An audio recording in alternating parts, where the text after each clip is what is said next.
استووا وأقيموا صفوفكم واعتدلوا.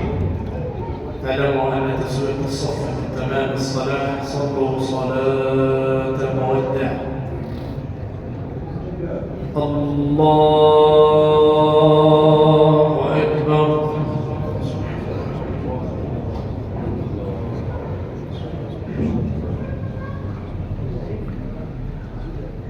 بسم الله الرحمن الرحيم.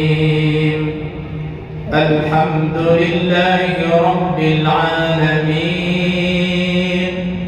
الرحمن الرحيم مالك يوم الدين. إياك نعبد وإياك نستعين.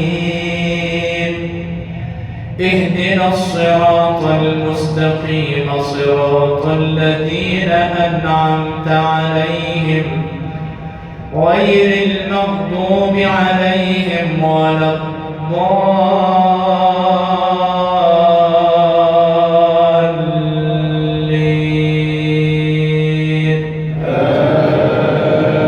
آمين.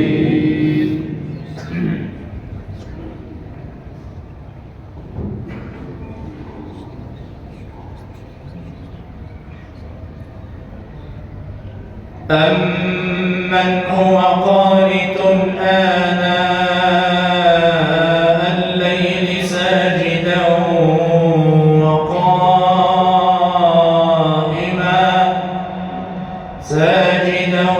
وقائما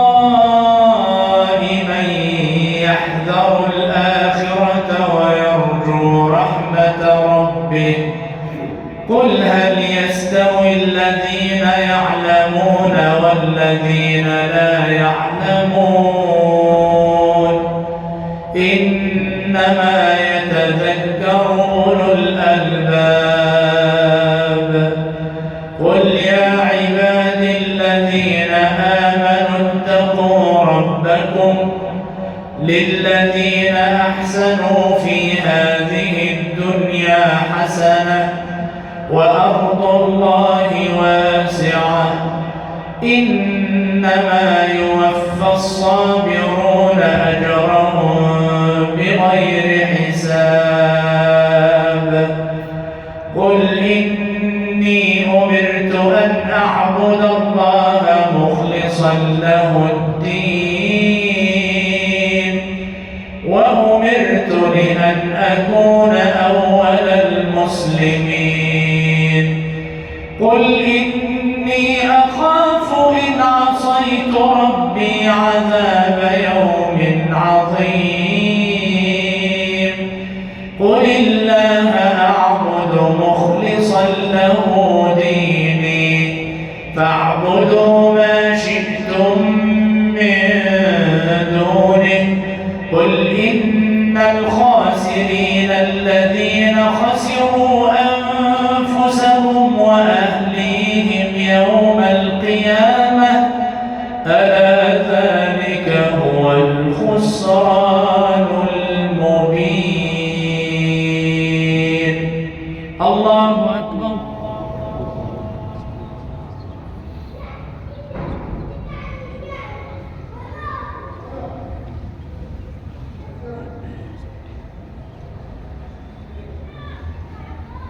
سمع الله لمن حمده.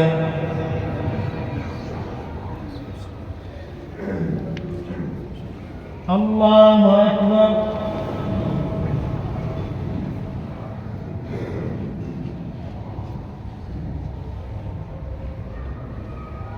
الله أكبر. الله أكبر.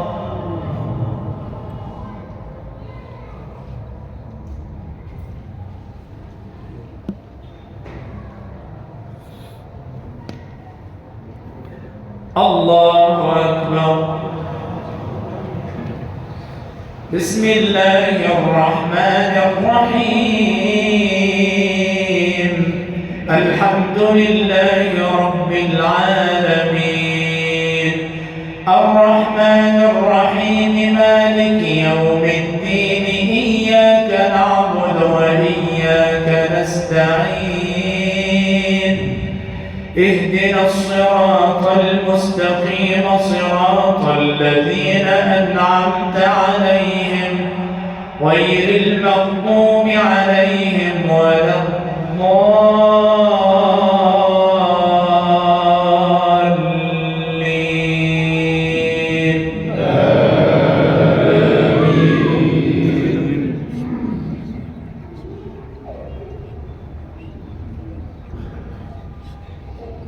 قل الله أعبد مخلصا له ديني فاعبدوا ما شئتم من دونه. قل إن الخاسرين الذين خسروا أنفسهم وأهليهم يوم القيامة ألا ذلك هو الخسران المبين. لهم من فوقهم ظلل من النار ومن تحتهم ظلل ذلك يخوف الله به عباده يا عباد فاتقون.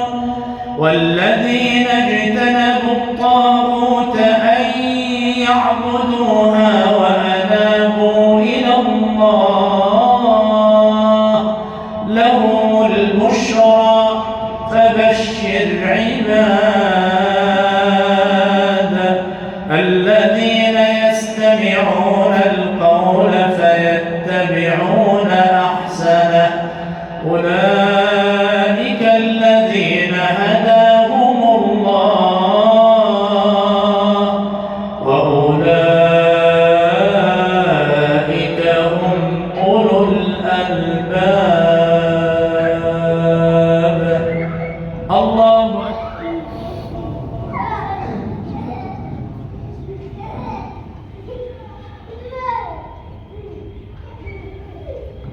سمع الله لمن حمده. الله أكبر.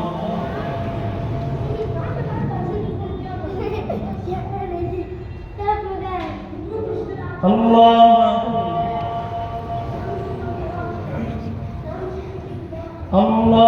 أكبر.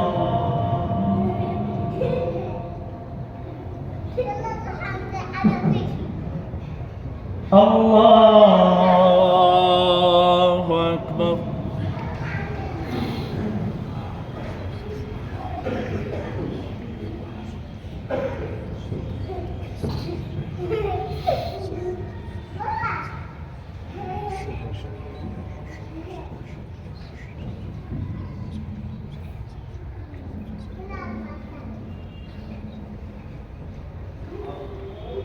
الله أكبر.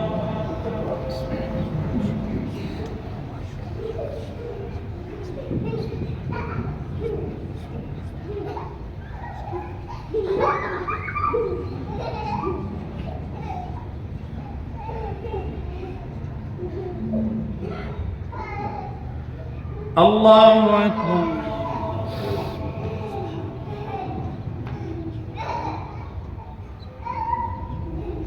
سمع الله لمن حمده. الله أكبر.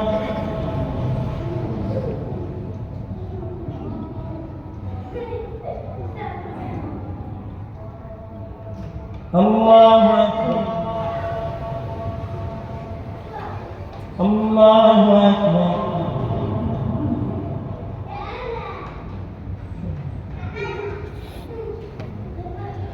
الله أكبر.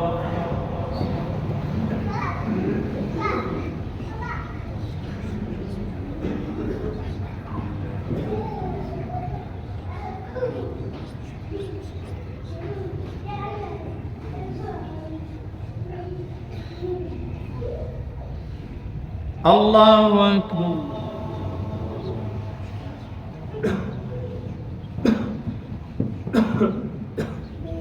سمع الله لمن حمده.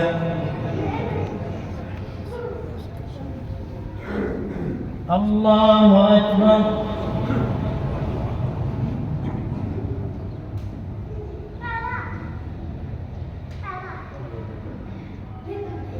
الله أكبر الله أكبر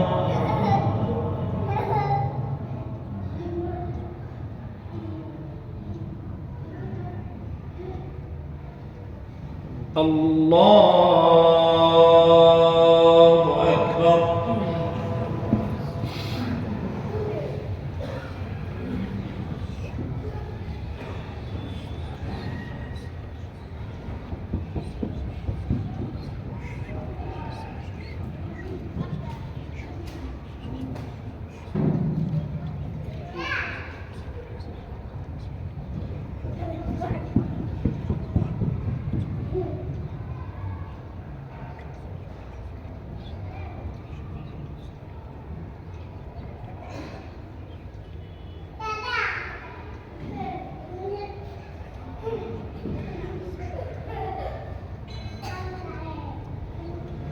السلام عليكم ورحمة الله.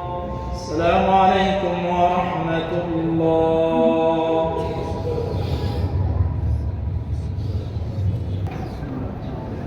صلاة القيام أسألكم الله.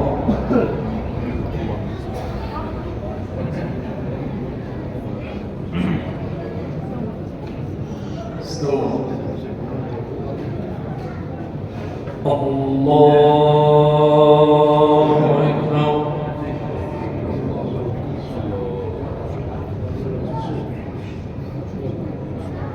بسم الله الرحمن الرحيم. الحمد لله رب العالمين الرحمن الرحيم مالك يوم الدين إياك نعبد وإياك نستعين اهدنا الصراط المستقيم صراط الذين أنعمت عليهم غير المغضوب عليهم ولا الضالين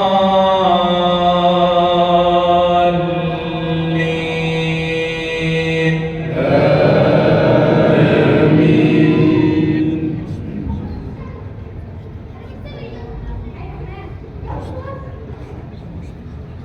قل يا عبادي الذين أسرفوا على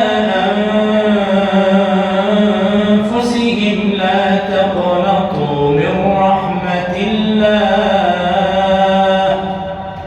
إن الله يغفر الذنوب جميعا إنه هو الغفور الرحيم وأنيبوا إلى ربكم وأسلموا له من قبل أن يأتيكم العذاب ثم لا تنصرون واتبعوا أحسن ما أنزل إليكم من ربكم من قبل أن يأتي أحدكم العذاب بغتة وهم لا يشعرون.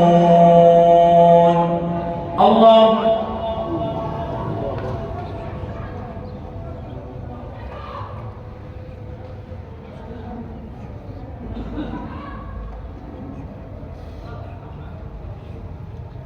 سمع الله لمن حمده.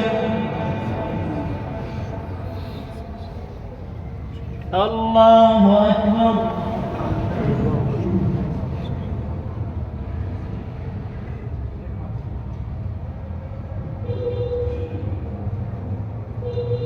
الله أكبر. الله أكبر.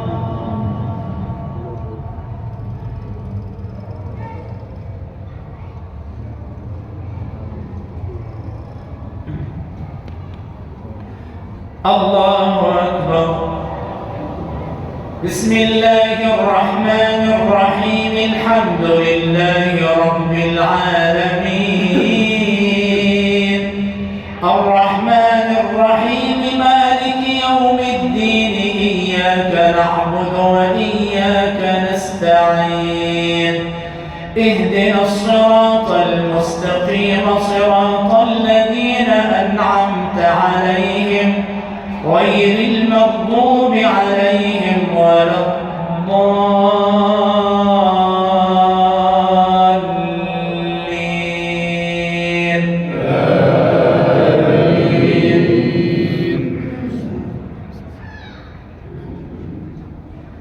واتبعوا أحسن ما أنزل إليكم من ربكم من قبل أن يأتيكم العذاب بغتة وأنتم لا تشعرون أن تقول نفس يا حسرة على ما فرطت في جنب الله وإن كنت لمن الساخرين أو تقول لو أن الله هداني لكنت من المتقين. الله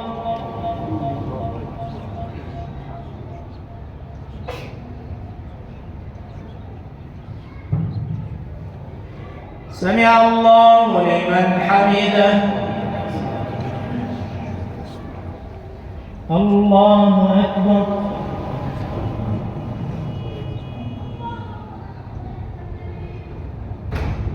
الله أكبر. الله أكبر.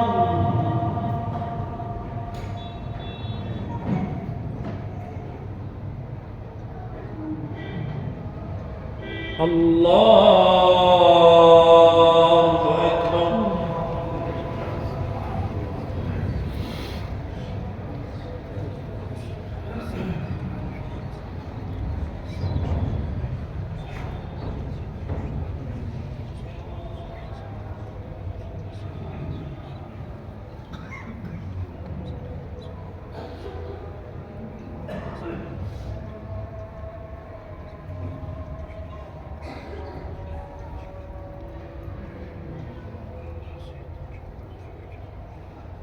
السلام عليكم ورحمة الله. السلام عليكم ورحمة الله.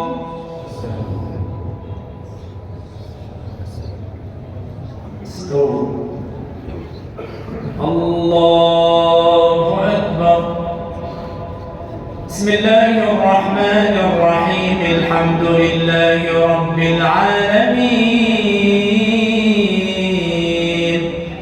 الرحمن الرحيم مالك يوم الدين إياك نعبد وإياك نستعين اهدنا الصراط المستقيم صراط الذين أنعمت عليهم غير المغضوب عليهم ولا الضالين.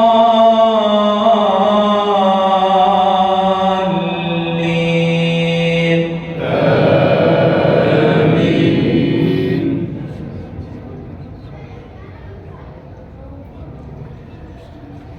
أو تقول حين ترى العذاب لو أن لي كرة فأكون من المحسنين بلى قد جاءتك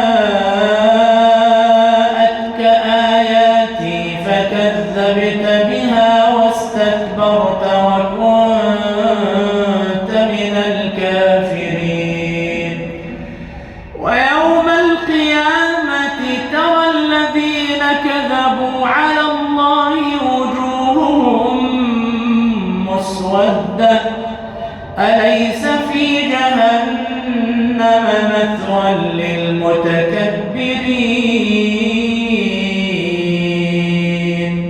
الله أكبر.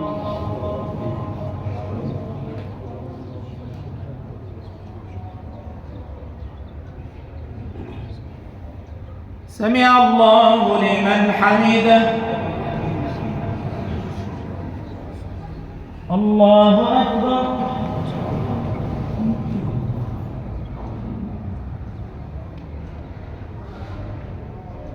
الله أكبر.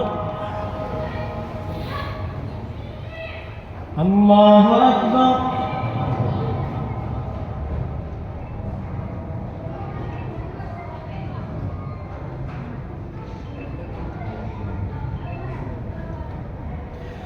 الله أكبر. بسم الله الرحمن الرحيم. الحمد لله رب العالمين الرحمن الرحيم مالك يوم الدين إياك نعبد وإياك نستعين اهدنا الصراط المستقيم صراط الذين أنعمت عليهم غير المغضوب عليهم ولا الضالين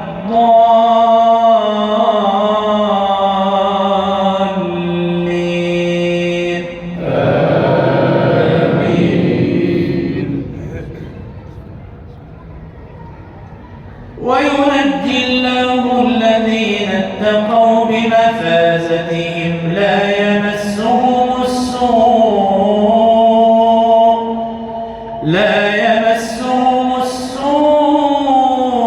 ولا هم يحزنون.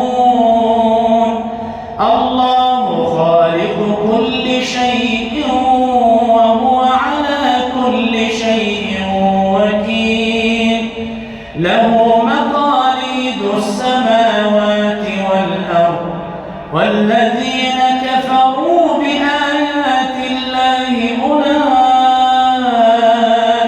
هم الخاسرون. قل أفغير الله تأمروني أعبد أيها الجاهلون ولقد أوحي إليك وإلى الذين من قبلك لئن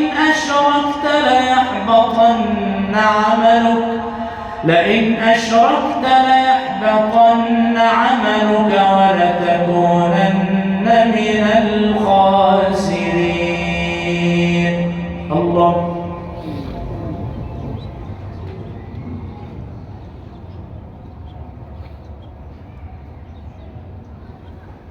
سمع الله لمن حمده.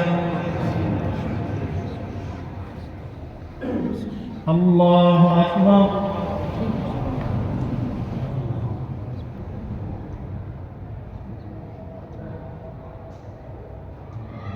الله أكبر. الله أكبر.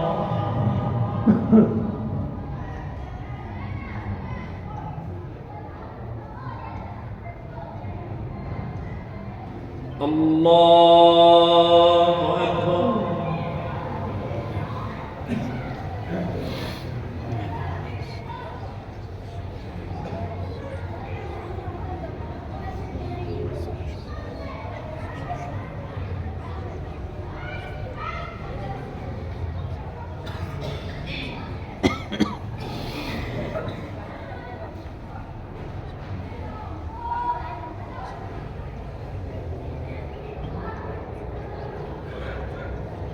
السلام عليكم ورحمة الله.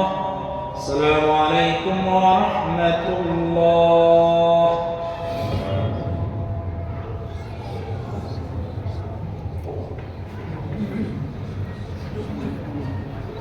بسم الله الرحمن الرحيم.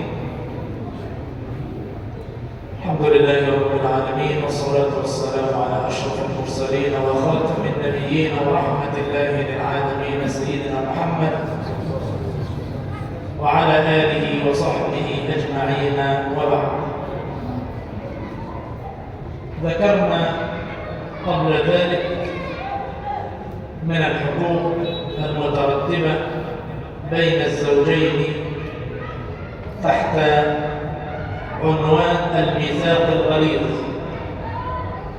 وقلنا بأنه ينبغي على الرجل الزوج النفقة والمسكن والكسوة والعلاج.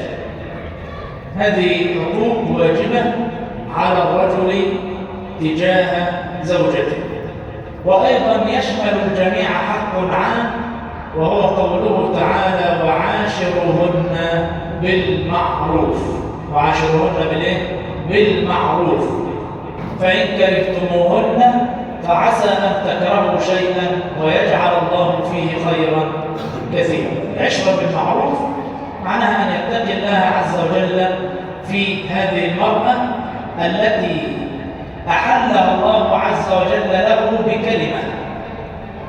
العقد ما هو إلا كلمة، بسببها أحلت لك هذه المرأة أن تستمتع بها وأن تكون زوجة لك. ده بالنسبة للرجل. بالنسبة للمرأة كما أن لها حقوق تكلمنا عليها، فأيضا عليها واجبات، وهي ما تسمى بحق الرجل. الراجل بقى حقه إيه على مراته؟ حق الرجل على زوجته أولا الطاعة بالمعروف. الطاعة بالمعروف زي النبي ما قال إنما الطاعة في المعروف ولا طاعة لمخلوق في معصية الخالق. يعني الرجل إذا أمر زوجته بمعصية لا تسمع ولا تطيع، أما ما دام الأمر ليس فيه معصية تسمع وتطيع. ما دام بيأمرها بشيء حلال مش محرم ينبغي عليها أن تسمع وأن تطيع. ده كلام النبي صلى الله عليه وسلم. والمرأة التي لا تطيع زوجها تسمى عندنا في الشرع ناشز. والله عز وجل جعل علاج لهذا النشوز. يعني قال تعالى واللاتي، خلي بالك من كل كلمة في الآية، واللاتي تخافون نشوزهن. يعني بيقول لك خليك سابق الأحداث، ما تستناهاش لما تغلط، لا، والذي تخافون يعني انت تتوقع انها هتعمل الغلط، هتتوقع انها هتبقى ناشز. والذي تخافون نشوزهن بدأت يظهر عنها امارات ان هي ما بتسمعش الكلام، شرجت غرة بتكشر وشها، بتكلمها ما تردش عليك، الكلام ده كله يبقى ايه؟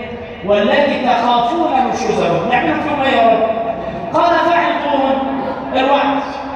الوعظ ده ما مش محتاج واحد يكون شيخ عشان يوعظ، مش تعظ ولا تقعد تقول عاوز تحفظ آيات وتحفظ أحاديث، لا مش شرط. ده أنت بتعظ كلام تبين فيه حق الزوج وأنها لو لم تطع فعقوبتها إيه عند ربنا، والملائكة تلعنها إذا كانت عاصية طوعا لها بإرادتها. تبدأ تعظ وكده غلط وكده ما ينفعش وهكذا. طيب الوعظ ما جابش نتيجة، فاعظوهم ثلاث مراحل ورا. فاعظوهن واهجروهن في المضاجع واضربوهن. اهجروهن في المضاجع يعني ايه؟ يعني الرجل ينام معها في فراش واحد لكن يعطي لها ظهر، مش يسيبها ولا تفضل تاني عملنا ايه؟ ما عدنا وتشخر ولا فكر فيك، واخد بالك؟ لا، ده انت تنام معاها بس انت تكون يعني ايه؟ تكون بطل كده وتقدر تنفذ الهجر دي. واهجروهن في المضاجع، انك تنام تديها ظهرك ولا تعبرها. انت بس تعمل دي مش هتوصل للتالتة. ان كنت انت راجل تمام وقدرت تنفذ الثانيه دي مش هتوصل للتالتة اللي هي ايه؟ واضربوهن. لو وصلت للضرب الناس فاهمه كلمه واضربوهن فهم خاطئ. ضرب اصلاح، ضرب ليس ضرب انتقام زي ده ما كان بيضرب بالسواك. مش نقعد نعجن فيها كأننا شغال في بتاع كأني قدامي مدرب مصارعة. ايه يا عم؟ ايه يا عم؟ ده ما يرضيش ربنا. موضوع الضرب اللي بيحصل اليومين دول من الرجاله للستات ده كلام غلط، كلام ما يكونش اي شرع، ولا انت نفسك اللي بتضرب تطلع على بنتك ولا على اختك ولا على اي حد من جيرانك. يبقى بلاش. او ان ضربت تضرب ضرب اللي انت بتبين ان انت زعلان، مش ضرب بقى الانتقام. تمام؟ فالاسلام بيقول لو ما سمعتش الكلام اعمل الثلاث حاجات دول. نفذت الثلاث حاجات دول ومفيش نتيجه، نعملوا ايه؟ تيجي اللي بعدها بقى. فابعثوا حكما من اهله وحكما من اهله ان يريد اصلاحا يوفق الله بينهم. مين اللي يريد اصلاحا؟ الحكمين. في ناس قالوا لا، ده المقصود بالايه الزوجين، لا، الاصل الحكمين. لو الحكمين دول رايدين اصلاح في اي حاجه مش بين الرجل ومراته، هتلاقي ربنا ميسر على ايديهم الصلح. ساعات مشكله تبقى عويصه ودخل فيها ناس كتير خالص وناس ذو مقامات، وتلاقيها اتحلت في الاخر على ايد واحد بسيط غلبان. ليه؟ ان يريد اصلاح. فبالتالي الله اعلم بالنوايا، اللي قبل كده الله اعلم بنواياهم، لكن اراد الله عز وجل ان هي تنتهي على ايد مثلا فلان او علان ان يريد اصلاح. طيب، تكمله الايه اللي هي بتاعت الوعظ والهدي والضرب، ربنا قال ايه؟ طب انت عملت الثلاث حاجات دول، فربنا يقول ايه؟ فان اطعنكم، يعني ايه فان اطعنكم؟ ان دي في اللغه العربيه، مدرسين اللغه العربيه على فكره، ان دي تفيد الشك، يعني بمجرد انك تلاقيه يعني شكيت كده انها هترجع، ما تعملش غلط على ربك، خلاص انت استشعرت منها انها هتبدا ترجع وترد، خلاص ما تسيبش فيها، ارجع انت كمان وخلي الدنيا تمشي. فان اطعنكم فلا تبغوا عليهن ايه؟ سبيل. من حق الرجل على زوجته، ودي موضوع بيجيب مشاكل، والعياذ بالله ساعات بيوصل الموضوع للطلاق بسبب الموضوع ده، وساعات بيوصل ان الرجل يتزوج على زوجته بسبب الحق. حق ايه؟ ان تطيع المرأة زوجها في الفراش. ودي شرعا ربنا شرع الزواج اساسا عشان الموضوع ده. لا هي لابسه اكل عند ابوها، ولا انت محتاج حد يخدمك، انت ممكن اي حد يخدمك وتوكل نفسك، لكن ربنا شرع الزواج عشان موضوع الشهوه دي. قال لتسكنوا اليه، هو ده السكن. فالمراه اذا ارادها زوجها لا تمتنع، ولذلك النبي يقول ايه بقى؟ يقول اذا دعا الرجل زوجته فلتطعه ولو كانت على ظهر، ولو كانت على قتب. قتب يعني رب على جنب. الحديث الثاني إذا دعا الرجل زوجته فلتجبه ولو كانت على التنور، يعني بتلبس. الحديث الثالث إذا دعا الرجل زوجته إلى فراشه فأبت دونما عذر، ما عندهاش عذر، لكنها متعودة تقول لا، واخد بالك؟ تعمل ايه الرسول؟ قال باتت تلعنها الملائكة حتى تصبح. بس يكون ايه؟ ما عندهاش عذر، عندها عذر يعني مريضة، تعبانة، مرهقة من الشغل طول النهار، وقالت لك انا تعبانة، خلاص تقبل العذر. لكن بدون عذر على طول لا لا لا، هنيجي بقى الكلام كنا بنقول من يومين ثلاثة لا لا، ونقعد نتفرج في التليفون على الحاجات الحلوة، ونيجي نبص عندي ما نلاقيش حاجة، ويوم ده الرسول قال، يعني يا ريت النسوان تسمع الكلام ده وتفهمه. الرسول قال إذا رأى الرجل امرأة فأعجبته، يعني واحد ماشي في الشارع وشاف واحدة وعجبته، احنا بشر، بص الواحدة شكلها حلو، جسمها حلو، عجبته، يقول ايه بقى؟ فليرجع إلى أهله وليأتي أهله فإن عندها ما عندها. شو الكلام؟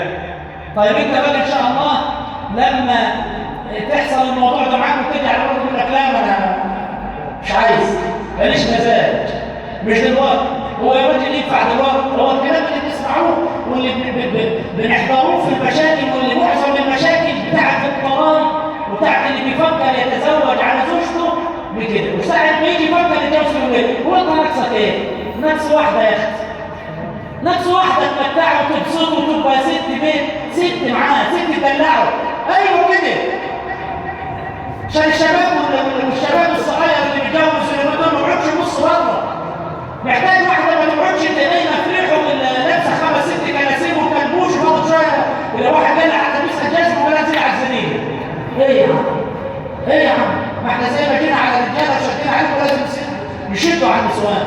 واخد بالك؟ لا، المرأة الزواج شرع لهذا الأمر. عشان كده كل ما الرجل يطلب زوجته للفراش، أنا مش ساعات أنتوا بتتكسفوا وأنا زيكم برضه، ها؟ أنت ما بتشبعش، أنت مش عارف إيه، أنت عارف كل يوم، إيه المشكلة؟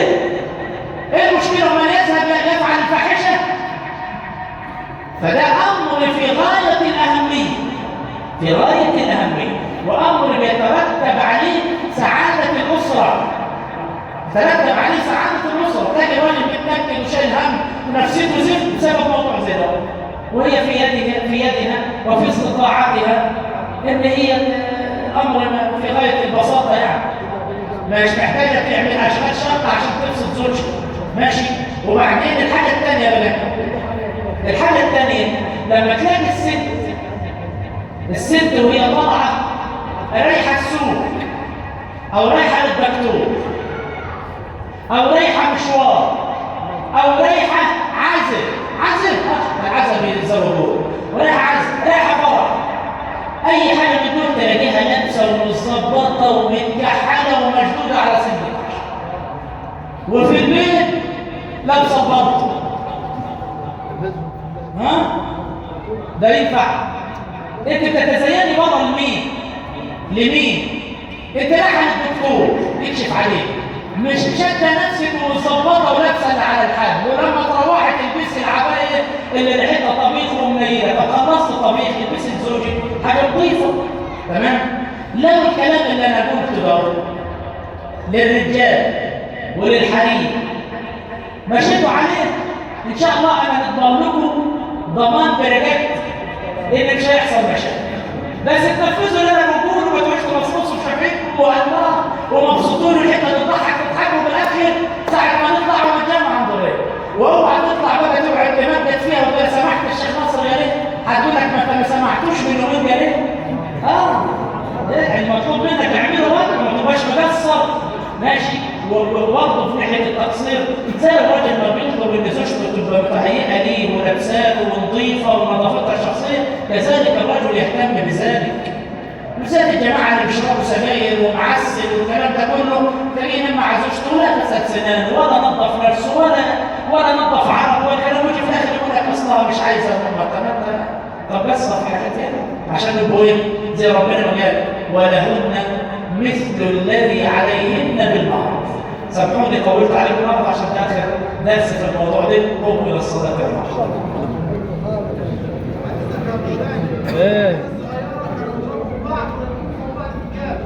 العيال الصغيره، طب انا نيجي عندكم بلاش نصلي، هنعمل ايه يعني؟ هنعمل ايه للعيال الصغيره؟ استووا الله أكبر.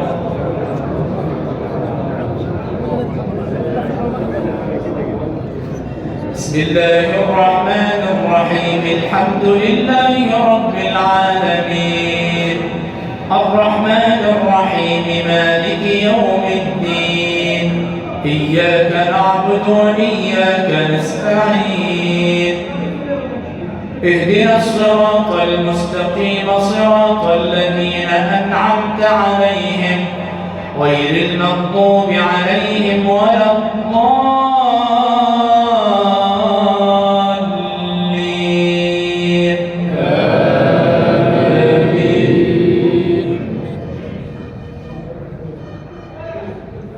ولقد أوحي إليك وإلى الذين من قبلك لئن أشركت ليحبطن عملك ولتكونن من الخاسرين، بل الله فاعبد وكن من الشاكرين. وما قدر الله حق قدره والأرض جميعا قبضته يوم القيامة والسماوات مطويات بيمينه سبحانه وتعالى عما يشركون. الله.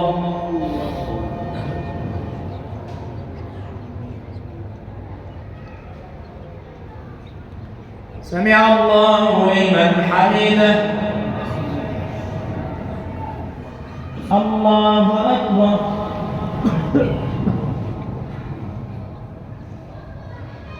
الله أكبر. الله أكبر.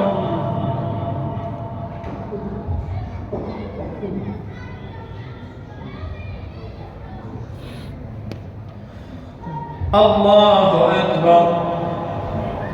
بسم الله الرحمن الرحيم. الحمد لله رب العالمين الرحمن الرحيم مالك يوم الدين إياك نعبد وإياك نستعين اهدنا الصراط المستقيم صراط الذين أنعمت عليهم غير المغضوب عليهم ولا الضالين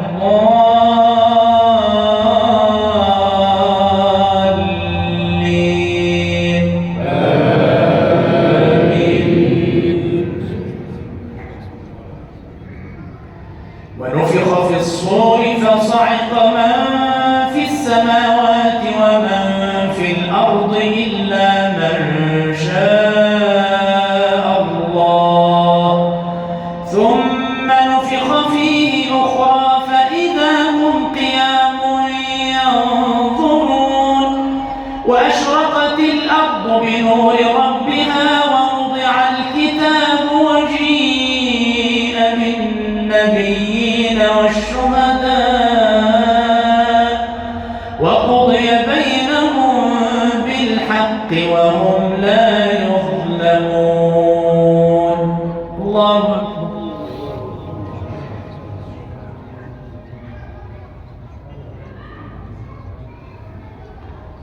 سمع الله لمن حمده. الله أكبر.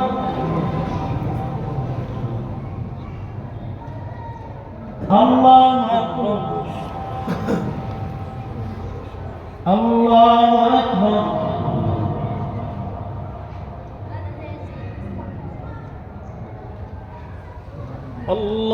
الله أكبر.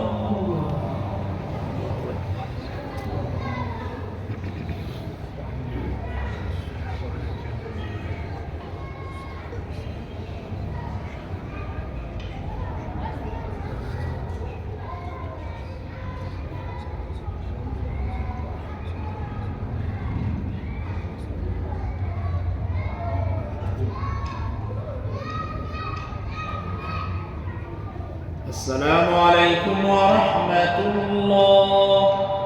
السلام عليكم ورحمة الله. استووا. الله أكبر. بسم الله الرحمن الرحيم الحمد لله رب العالمين الرحمن الرحيم مالك يوم الدين إياك نعبد وإياك نستعين اهدنا الصراط المستقيم صراط الذين أنعمت عليهم غير المغضوب عليهم ولا الضالين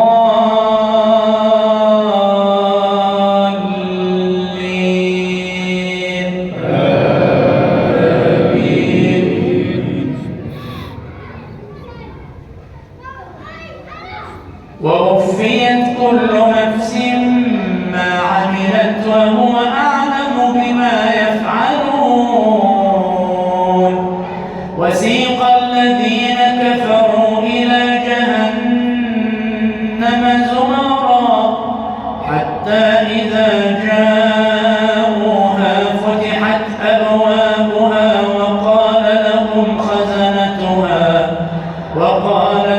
خزنتها ألم يأتكم رسل منكم يتلون عليكم آيات ربكم وينذرونكم لقاء يومكم هذا قالوا بلى ولكن حقت كلمة العذاب على الكافرين قيل ادخلوا أبواب جهنم خالدين فيها فبئس مثوى المتكبرين. الله أكبر.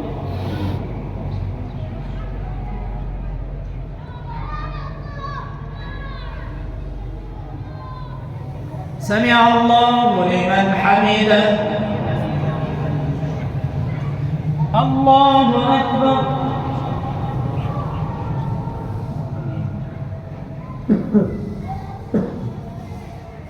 الله أكبر. الله أكبر.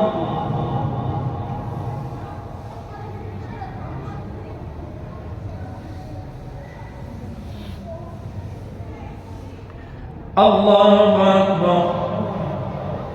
بسم الله الرحمن الرحيم. الحمد لله رب العالمين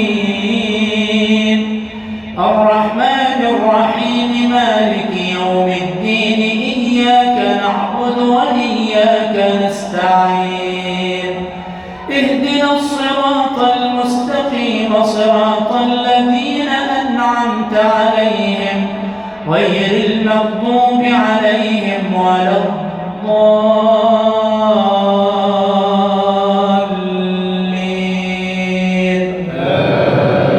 آمين.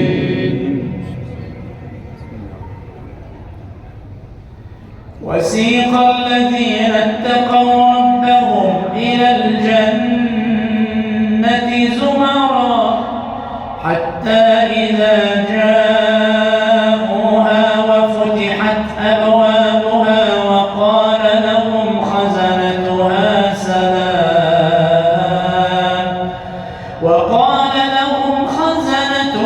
سلام عليكم طبتم فادخلوها خالدين وقالوا الحمد لله الذي صدقنا وعده وأورثنا الأرض نتبوأ من الجنة حيث نشاء فنعم أجر العاملين. الله أكبر.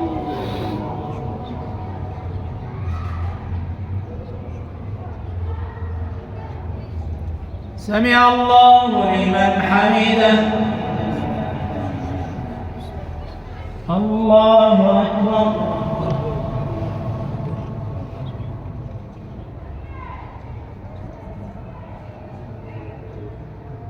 الله أكبر. الله أكبر.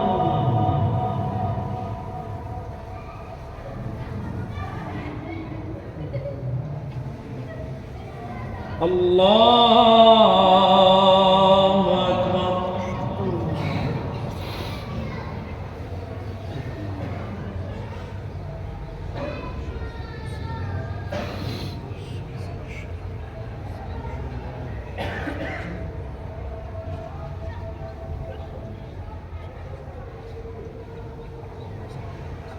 السلام عليكم ورحمة الله.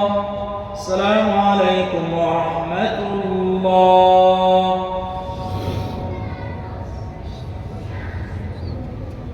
استووا. الله أكبر.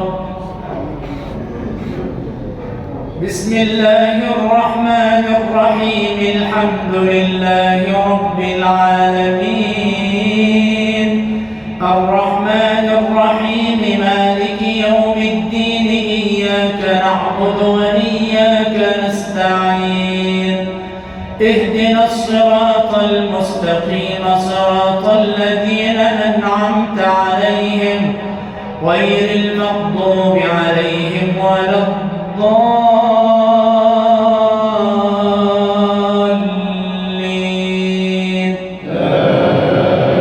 آمين.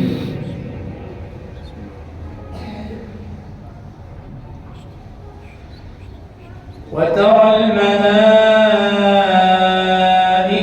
حافين من حول العرش يسبحون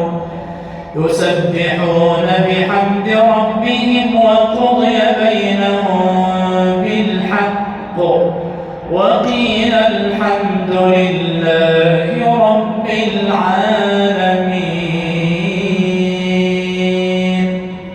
الله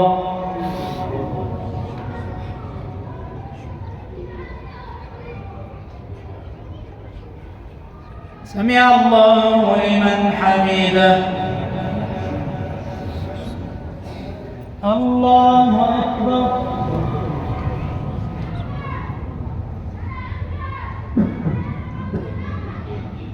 الله أكبر. الله أكبر.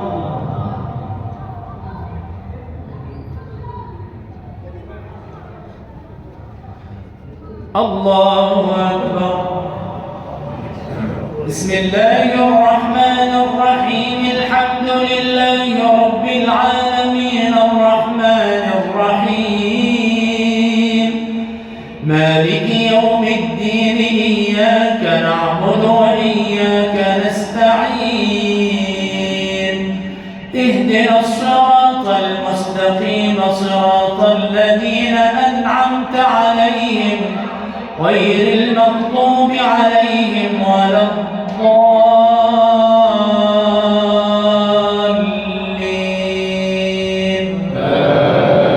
آمين. بسم الله الرحمن الرحيم. إنا أعطيناك الكوثر فصل لربك وانحر. إن شانئك هو الأبتر. اللهم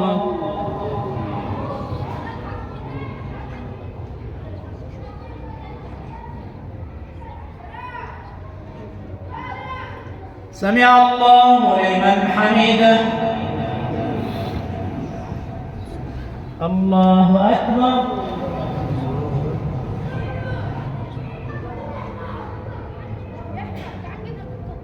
الله أكبر.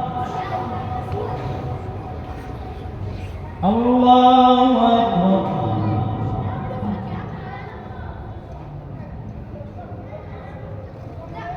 الله أكبر.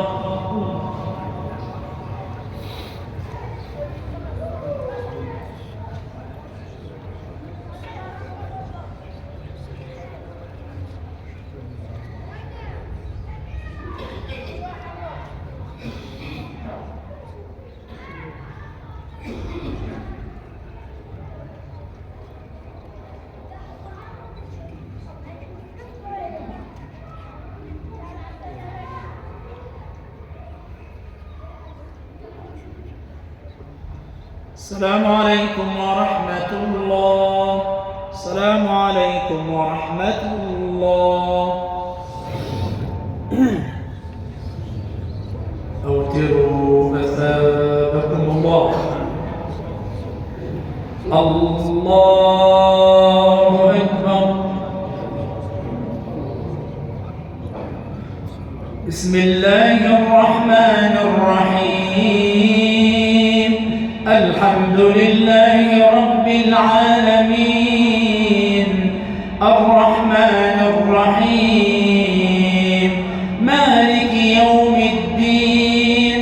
إياك نعبد وإياك نستعين. اهدنا الصراط المستقيم صراط الذين أنعمت عليهم غير المغضوب عليهم ولا الضالين.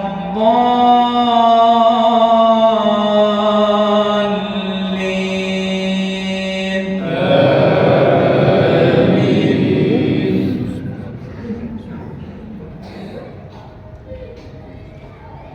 بسم الله الرحمن الرحيم. قل هو الله أحد الله الصمد لم يلد ولم يولد ولم يولد ولم يكن له كفوا أحد. اللهم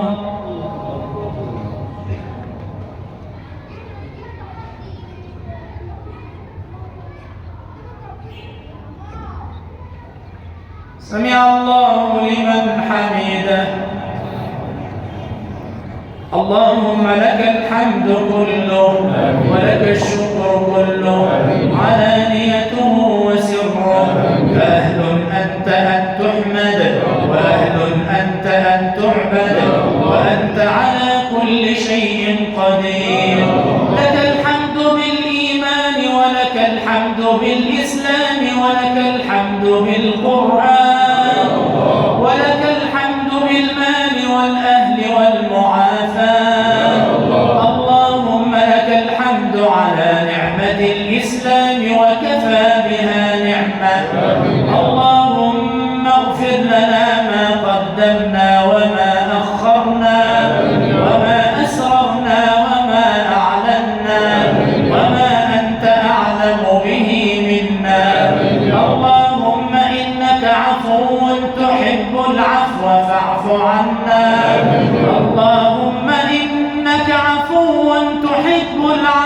فاعف عنا.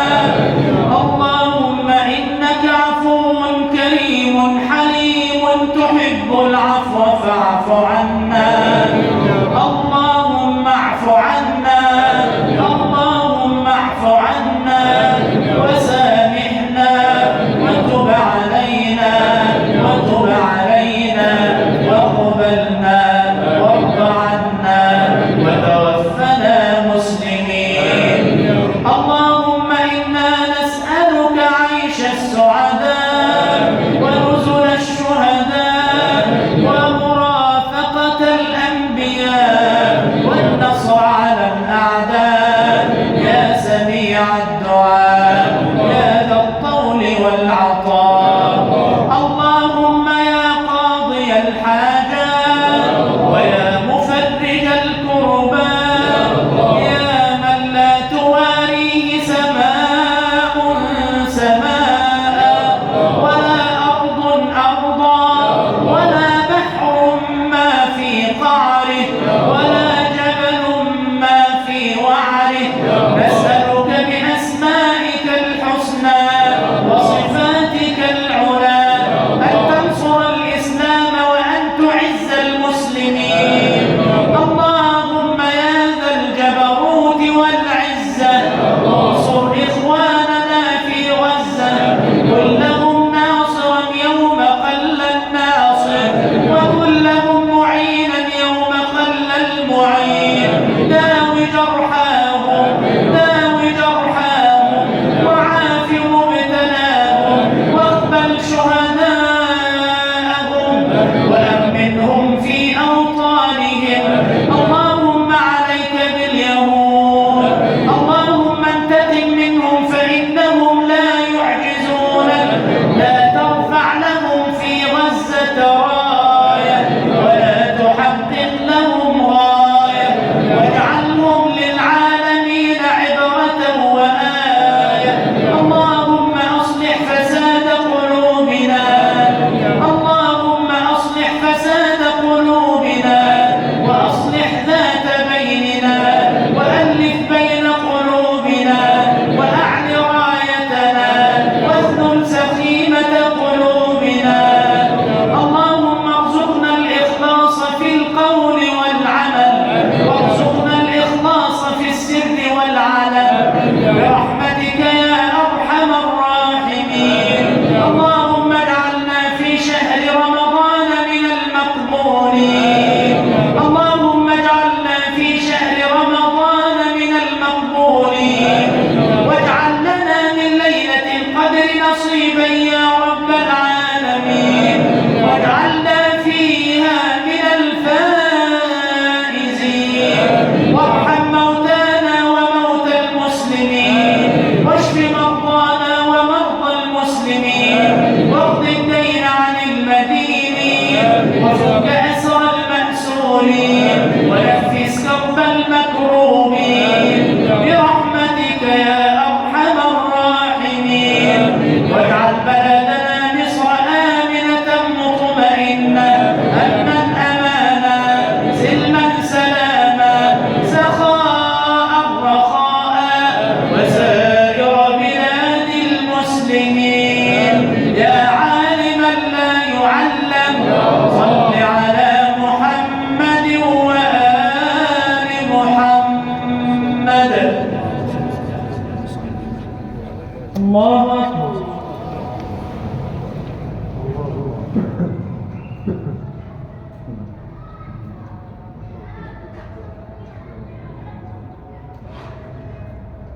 الله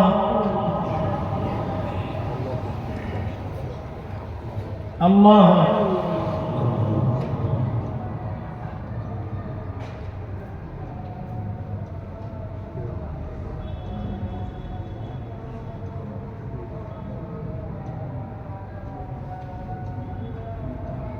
الله أكبر.